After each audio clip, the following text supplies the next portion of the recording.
time for the Abbott and Costello Show. Well, what are we waiting for? Let's go with the Abbott and Costello Show.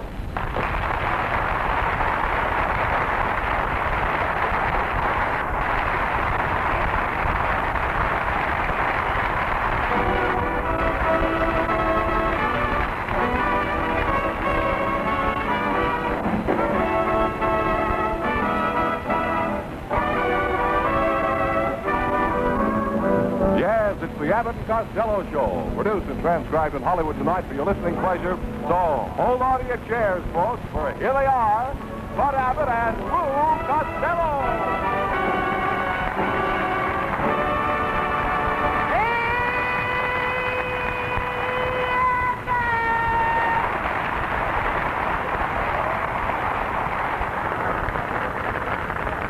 Costello, come here. Do you realize you're almost late for our broadcast? What kept you?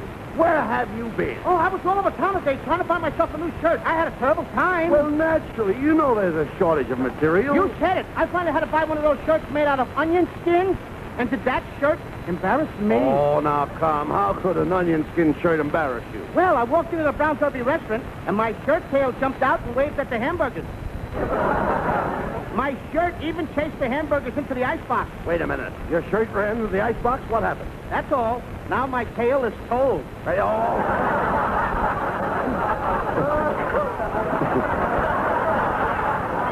Doc, never mind that, Costello.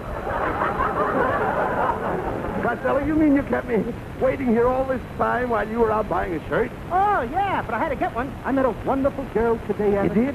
Her name is Gertrude Gigglewater. Oh. She's got a swell job, too, Abbott. What does she do? She scrubs the floors in the house on 92nd Street. You mean you got a date with her? Yeah, you ought to see her. Beautiful. She's Betty Grable, Lana Turner, Lauren Bacall, all rolled into one. She is? Yeah, but the only trouble is, when I unroll her, she looks like Boris Karloff.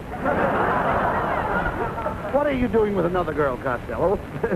Well, what about your girlfriend, Lena Genster? I had a fight with her. No. Yes. Lena sent me to a drugstore last night to get some makeup, but I made a mistake and got her a bottle of leg makeup. Leg makeup? Yep. When she put it on her face, she got a run in her neck. Boy, is she mad at me. I don't blame her. You mean your love boat sprung a leak? Sprung a leak. The whole bottom fell out. Costello, I think Lena knows about this girlfriend of yours.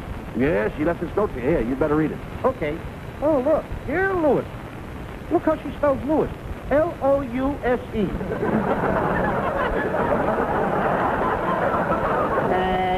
Hey. Isn't that louse? You're reading right. Maybe it's Louse. French, you know. How do you spell Louse? L-O-U-S-E. It still spells louse, don't it? Read Lena's letter, please. Okay. Go ahead.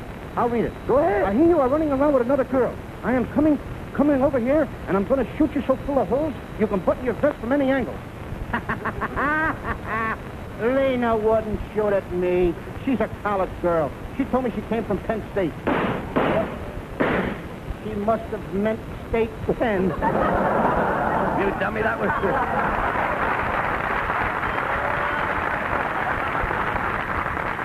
That was just a car backfiring. Then help me down off this chandelier. Costello, if I were you, I'd get out of town right away.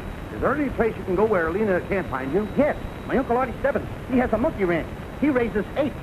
Your uncle raises apes? Yeah, it says right on his stationery here. Stebbins Apiary. Apiary? Mm-hmm. Why, an open apiary is a place where they raise bees. Have you ever seen your uncle's bees? Oh, sure. He's got a whole herd of bees. No, you dummy. It isn't herd of bees. It's swarm. What? It's swarm. Why don't you take your coat off? Look, Costello. You've been out to your uncle's farm. Haven't you ever seen his hive? Have I ever seen what? Have you ever seen your uncle's hives? No, every time I've seen him, he had his clothes on. Listen, Costello, I've been to your uncle's ranch, and I saw his hives. You saw his hive? Yes. Shame on it! What's the matter with that? That boy there! What are you... Now, wait a minute. Be careful with your remarks. How dare you peep into my uncle's window and look at his hive? I didn't peek in any window. Then you looked over the transom. Listen, you dope. Your uncle was in the house, and his hives were in the backyard. He was in the house and his hives were in the backyard. Certainly. How does he scratch him, with a long-handled rake? Now, talk sense, Costello. I'm talking about your uncle's beehive. Haven't you ever tasted his orange blossom honey? No, I haven't, sweetheart. Costello, you don't even know You're cute. Never mind that. You don't even know where honey comes from. That's ridiculous. A cat? Who don't? You don't. My cat has honey. Now, that's ridiculous. A cat doesn't have any honey. Then why does mine stay out all night? Costello, bees make the honey. Haven't you ever seen the bees in my garden gathering nectar? Gathering what? Nectar in the flowers. You necked who in the flowers? You better be careful, Abbott. I necked a girl once in the flowers, and her boyfriend caught me and fractured me in the hollyhocks. Right down to the root. All right. Will you please pay attention? I'm trying to tell you where the honey comes from. Haven't you ever seen the bees buzzing around my poppies? Your puppies what? My poppies in the garden. Let them stay in the garden. Who cares? No, I'm talking about flowers. Didn't you know I have an oriental poppy? No, sir. I thought he was an American. Costello, when I'm talking about a poppy, I'm not talking about a man. Shame on you. Telling me your puppy ain't a man. Listen, the puppy I'm talking about is the one in the backyard, in the bed. Oh, why don't he sleep in the house? Is he afraid of your mommy? Now, look, I'm talking about my wife's flowers bed. Haven't you ever noticed my wife's petunias? Can I have that again? I say, haven't you ever noticed my wife's petunias? Ah, Costello, what could be nicer than beautiful flowers on the table? Meat and potatoes? Look, why do I waste time with you? I'm trying to tell you that the bees gather honey from the flowers and they take it to the hives and put it in their combs. They put the honey in their combs? That's right. Doesn't it make their hair sticky? Costello, there's only one way to handle a dummy like you. I'm going to take you out to your uncle's ranch and show you how the bees operate. You're not going to get me near any of those bees. What if one of them should back up and sting me? What do you care about a little bee sting? All you have to do is slap a little mud on it and the stingers come out.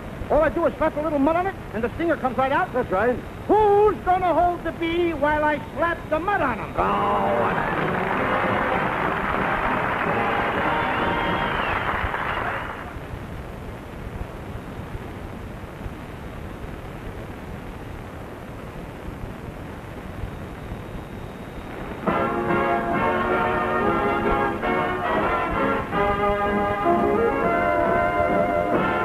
And now, Will Osborne and the orchestra. Will sings the current swing favorite, Waiting for That Train to Come In.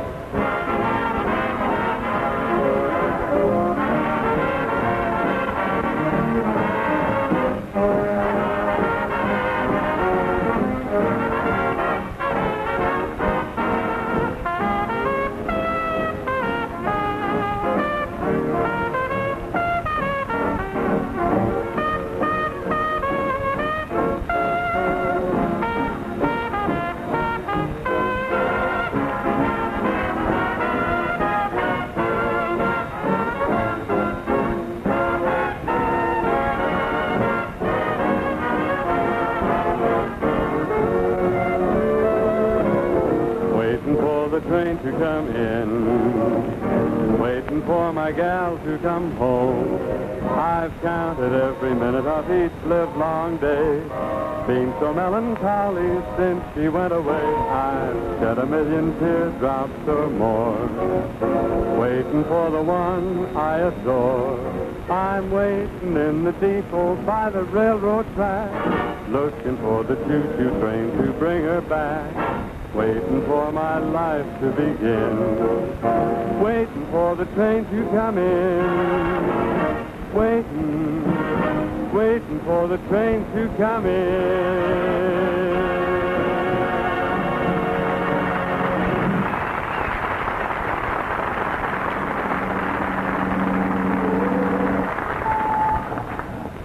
Well, here we are at your Uncle Artie Stebbins' ranch. Yeah, and am I happy? I got out of town before my girlfriend got a hold of me. Ha, ha, ha! Got away from her. Tell me, Costello, why is Lena so mad at you? Well, yesterday she asked me to give her cat a saucer of milk. I took the milk out of the wrong can, and it turned out to be gasoline. You fed the cat gasoline? What happened? It changed its purr to a pup. Oh, come on, Costello. Let's see if your uncle is home. Hey, look out for that loose board on the porch. Ow! Ow! That board flew up and hit me in the face. It's even more embarrassing on the way out. Go ahead, knock on the door. What do you want? I want to see my Uncle Artie Stebbins. Well, hereafter, go around to the back stew. Stu? Step. And when did you get up to the back step? Step? Stoop. One stoop at a time. Okay, go ahead. I'm glad you fellas dropped around. Will you help me carry this ladder? I gotta get up on the roof. You got to get up on the roof. What for? I'm gonna have one on the house. Hey, what's going on out there? Why, it's my little nephew, Louis Costello, and Bud Abbott. Hello, Mr. Stebbins. Hello, Mr. Stebbins. How are you? Come right in, boys. I was just going to sit down and eat. What was that? I always have a couple of shots before dinner. I like to get off a good joke. Well, get off that one before it hatches. Mr. Stebbins, I brought Costello out here to hide him from his girlfriend. Now, I hope you can put us up. Do you have a nice room with a bath? Not out here. All we have is a room and a path. I think I'd better wash my hands before I sit down to eat.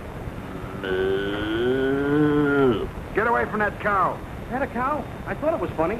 All that plumbing and no sink. Costello, you dummy. Haven't you ever seen a cow before? Are you kidding? I worked once on a dude ranch. It was so classy that even the cows wore slacks. The cows wore slacks? How did you milk them? I was a pickpocket. All right, you laters, don't cackle over it. Look, boys, if you're going to stay out here at my ranch, you better get acquainted. Here comes my foreman, Tex Melonhead. Tex, meet Lou Costello, my nephew, and his friend, Bud Abbott. Hi, boys. All right, everybody works on this ranch. Come on, let's get busy. Hey, wait a minute. I didn't come out here to work. I haven't got the time. Oh, you haven't got the time, huh? Get a load of this Costello. He works in pictures. He's on the radio. He makes thousands of dollars a week, and I got to go out and buy a watch to tell him the time. Wait a minute. Look, Melonhead, I didn't ask you to go out and buy me a watch. Oh. You don't have to buy me a watch. You want me to go out and steal one, huh? Did Go I on. ask you to go out and... You Tell don't him, have tell him. That's how I make my living. I'm not a foreman on the ranch. Say it. I'm a crook. I steal. Look, Melonhead, you never stole anything in your life. Oh, I spent 15 years in Alcatraz for nothing, huh? Go on, while you're at it, tell everybody that I shot a cashier in the bank. Oh, I shot a guy. Start a rumor. I didn't start nothing. Say I shot a man. Go Why ahead. should I say you shot a guy? I swear, Melonhead, you never shot the cashier. I missed him, huh? I was... I can't shoot straight. I don't know. I can't... Now, what did I say? What did you say? Yeah. Get a load of him. Doesn't even know what he's saying, and he takes up my time. I should be doing my work, and you keep me standing here. Look, Melonhead, I don't want you to stand here. Go take a walk. Oh, wear out my boots, huh? Okay, then take a ride. Take a bus. Take a streetcar. Go on, take a taxi. What's wrong with the train? I got nothing against trains. You wouldn't mention trains. Why huh? should I talk about Now trains? he's against the railroad. Stop the train. No more trains. Goes to show you. My brother was out of work for 11 years. This morning he got a little job on the railroad, a brakeman. Now Costello wants to stop all the trains just to throw my brother out of work. Who said anything about your brother not working, Melonhead? Let your brother work. Let him work 365 days a year. Oh, he shouldn't even have one day off. Huh? Look, let him not work at all. No, he don't have to work at all. Now you want to make a bum out of him. Who wants to make a bum out of him? Poor man works and he can't even have one day off. Let him take a day off. Go ahead, let him take Thanksgiving Day off. Thanksgiving Day, the only day he gets double overtime, he lays them off. Will you forget about your brother? Fine thing, the only brother I got, he wants me to forget him. My brother, the man who introduced me to Marie, my darling little wife. Oh, now you're dragging my wife into the argument. I didn't even mention your wife, Melonhead. Oh, you wouldn't mention her. My wife isn't good enough for you to talk about, huh? Go on. Tell him my wife is a miserable, ugly old battle axe. Melonhead, I've seen your wife. Your wife is charming. She's lovable. Very affectionate. Oh, so you're the guy. No, I'm not. I am not Come the on, guy. take off your coat. Fight like a man. Okay, Melonhead, you've got me good and mad now. You want to fight, huh? Yes. Well, I'll fight you. You meet me at the pool room at 8 o'clock. I'll trade punches with you. And furthermore, to show you I'm not afraid of you, Melonhead, I'll let you take the first punch. In the alley? No, on the punch board. 5 cents a chance.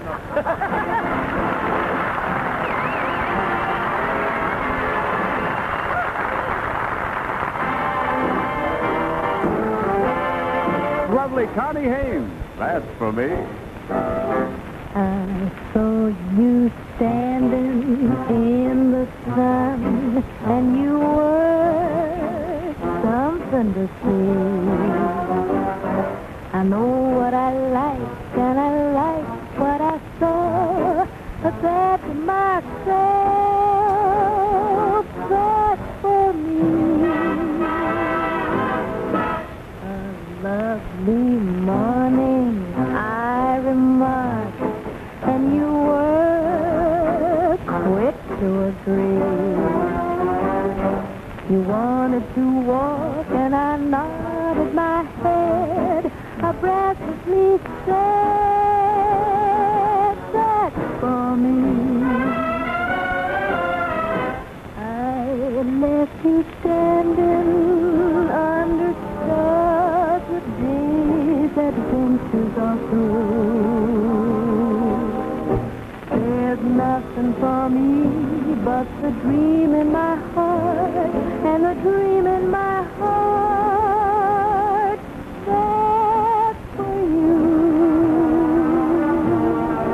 Oh, my darling, that's for you. I left you standing under the stars. The day's adventures are through.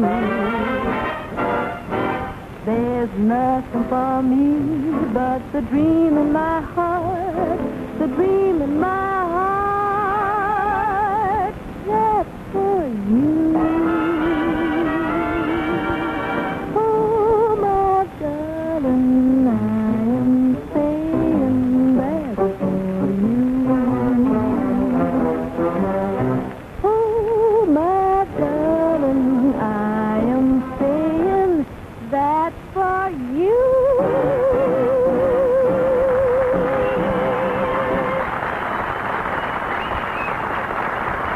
Thank you, Carrie. It's a very sweet song, very sweetly sung by a very sweet girl.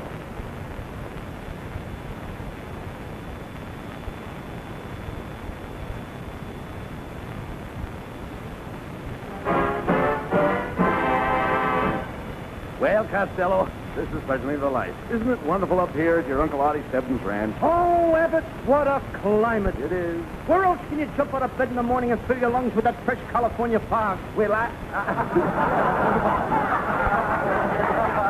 feel good, Lou. I'd really feel good if it wasn't for one thing. I had a terrible nightmare about a flood. All night long I was gasping and fighting for my life against a raging torrent of water.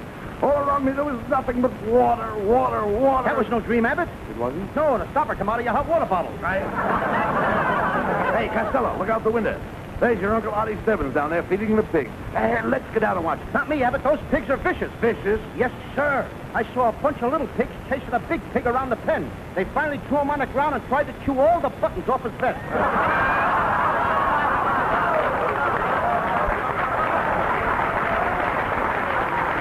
Will you talk sense, Costello? Tell me something, Abbott. What?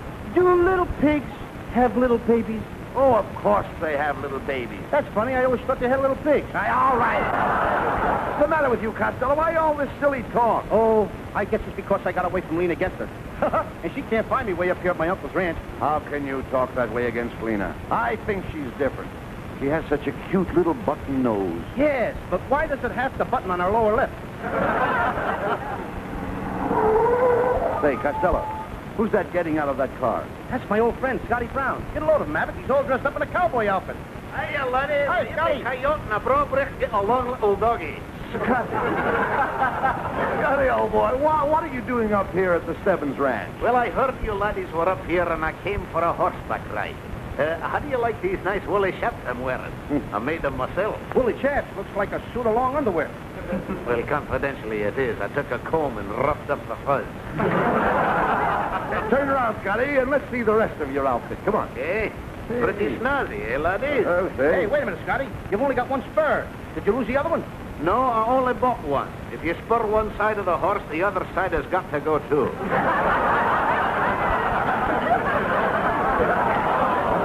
Oh, by the way, Costello, I brought a friend of yours up in my car. Here she comes now. There you are, you sorry tank for the fat salvation Costello, it's Lena. Run for the hills and Costello, what's this I hear about you running around with another girl named Gertrude Gigglewater? Are you the kind that has to have a lot of women in your life? No, I like a lot of life in my women. After all, Lena, I'm the kind of fella that has to have excitement. I have to live. Why? Lena, can I help it if women are crazy about me? It must be the Van Johnson in me. How dare you compare yourself with Van Johnson? I look exactly like him. Where? Between the fingers. Oh. Costello. Costello, please. Why don't you tell Lena that you've been a bad boy and throw yourself on her mercy? Yeah, she'll throw me right back on mine. I'll say I would, you dehydrated Andy Devine. I hear you even held this girl's hand. Oh, that was kid stuff. And you also put your arms around her. That was just kid stuff. Then you kissed her. Today, I am a man. Well, I'll fix you, Costello. I'm going to take your engagement ring off my finger and throw it away. Lena, please don't throw that diamond ring on the ground. Why not? Because you'll have 7 years bad luck. Look, Costello, I'm not going to waste any more time on you. I brought my cousin, Cliff Nazaro, out here from Brooklyn. Come here, Cliff. This is the puffed-up angleworm that trifled with my affection. Oh, Costello, you're the guy that's been kicking my cousin Lena around. Yeah. Dragging her all the way out here from Brooklyn and then making a fool out of her. You realize that you've broken this little girl's little trapper separate and you took her tender little trapper rotor practice beads and put them right to the pauper to the beast. And you tore it to pieces, and finally you tramped all over the cabin reefs and put the kind of hip separate part of I have done a lot of things in my life, but I never did that. Don't try to kid me, Costello. I was in the living room the night you took Lena in your arms, and you put little batteries of sober right up under me. And not only did you cap it porpoise with a bed, but you put the cabin free yourself with a maybe porpoise of a cabin door instead of putting about that. Go on, tell him, Cliffy. You took the words right out of my mouth. You ought to be glad to get rid of them. What's the matter with you, Costello? Why do you take everything this man says and twist it? Twist it? I can't even untwist it. What are you talking about, Costello? After all, I just told you I saw you take Lena, and you put your arm around her little camera porpoise first. Then you cover references, not the marriage, but you put the kind of references over the video armor part, and then all of a sudden you cram it up and it was the Bible, and that's it, plain, unvarnished truth. Unvarnished? You sound like you're shellacked. There you go, insulting the man. I can't understand you, Costello. You can't understand me? Well, listen to him. Now, where do we go? Listen here. You realize that I got up out of a sick bed to come out here? There I was lying there with a cabin roll for representative. And on top of it, I had a severe case of bandage renal for the hitting. Why didn't you try penicillin and zilipoclop? Listen to that sneak, Cliffy, trying to confuse you with double talk. Costello, don't you know the King's English? Yes, and I'd like to be talking to him right now. Listen, Lena, this Costello is no good. I'm going to get you a lawyer and we'll sue him for trample, batch of sleeper bees, fold the type of thunder cat the border in the back, and leave a little family market category, so to say. And I'll do it, too. And Costello, he means every word of it. Look, Costello, I realize that I lost my head. And if you'll just apologize to Lena, I'm willing to forgive you because, as Benjamin Franklin said, he who makes his force with the man with appendix pedestals shall always be the fat with French with the make it. Gee, that's what an education will do for you. Well, Costello, what are you going to do about it? What am I going to do about it? Yes. I'm sorry. I'm very, very sorry for what I did. I've been a fool, a cad, especially to you and Lena. And there's only one thing I can do to redeem myself. I'm going right out to the corner of Hollywood and Vine. I'm going to climb up on a soapbox in front of all my friends, in front of the whole public. I'm going to stand there and I'm going to ruble punch and blang. Oh, no, not that. Anything but that. Oh, let me out of here. This is right.